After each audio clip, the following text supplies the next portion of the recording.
He thought being the first man she called in a crisis meant he mattered. In reality, it meant he had become useful.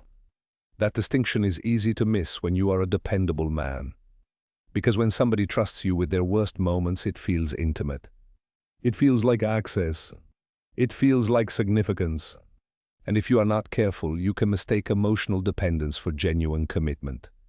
That is what happened to him. She never fully gave him a place in her life, but she gave him a role.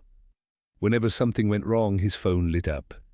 A bad night at work, a fight with a friend, a sudden money problem, a wave of anxiety that hit after midnight, a lonely drive home when she did not want to be alone with her own thoughts.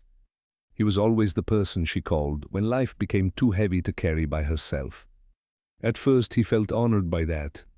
He told himself that people do not become this vulnerable with someone they do not value.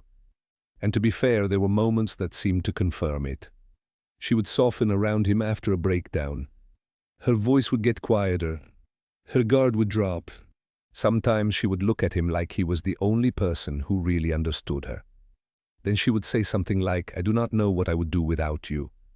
And for a man who was already emotionally invested, a line like that can feel bigger than it should. It sounds close enough to commitment that you stop asking why commitment itself never arrives. So he kept showing up. He answered the late calls. He sent the long texts. He left his apartment to sit in parked cars and quiet kitchens while she unraveled and put herself back together. He became the steady voice, the practical solution, the calm presence. And every time he did it, he told himself he was building something. That is the trap. A man can spend months thinking he is earning his place, when in reality he is just becoming part of somebody else's coping system. Because outside the crises, the energy changed. When life was stable, she became harder to reach. Replies got slower. Plans stayed vague. Warmth that appeared so naturally at 1 in the morning disappeared by noon. In hard moments he felt essential. In ordinary moments he felt optional. But he did what a lot of men do when they do not want to face the pattern. He explained it away. He told himself she was overwhelmed. He told himself she had trust issues. He told himself real connection takes time. And because he wanted the story to be true, every small sign of affection became proof that patience would eventually pay off. That is how intermittent reward keeps a man hooked. Not through consistency, through just enough warmth to make the inconsistency feel temporary. She did not have to give him a relationship. She only had to give him moments. Moments where her voice turned soft. Moments where she said he was different. Moments where she leaned on him just enough to keep him emotionally enlisted. And he kept confusing access with progress. He thought that because she needed him more than anyone else, he must be moving closer to being chosen. But being needed is not the same as being chosen. In fact, some people will need your strength precisely because they have no intention of giving you real stability in return. The turning point came after one of her worst nights. She called him shaken and scattered, talking too fast, saying everything felt like it was collapsing at once. He stayed on the phone until he could understand what was happening. Then he got dressed, drove across town, and sat with her until the panic wore off. He brought food she barely touched. He listened to the same fears circle 3 different ways. He stayed calm while she emptied the full weight of her chaos into the room. By the time he left, the sky was already starting to lighten. And for the first time, he let himself think maybe this would change something. Not because he believed he had earned love like a transaction, but because he thought that this level of presence had to mean something real. So later that day, after she had rested, he sent a simple message. He asked if she wanted to get breakfast the next morning. Nothing heavy, nothing dramatic, just a normal moment in daylight. Her answer was short. She thanked him for being there. Then she said she did not want to make things complicated and that he was reading too much into the situation. That was the moment everything snapped into focus. Because in the middle of the storm, his presence had been welcome. Necessary even. But the second he tried to exist in a normal, stable space, he became pressure. That told him more than any confession could have.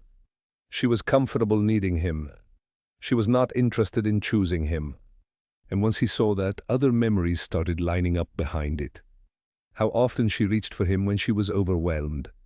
How rarely she reached for him when she was simply at peace. How easily she accepted his emotional labor. How quickly she recoiled from any expectation that might turn that labor into a real bond. He went home that night and did something simple. He wrote the pattern down.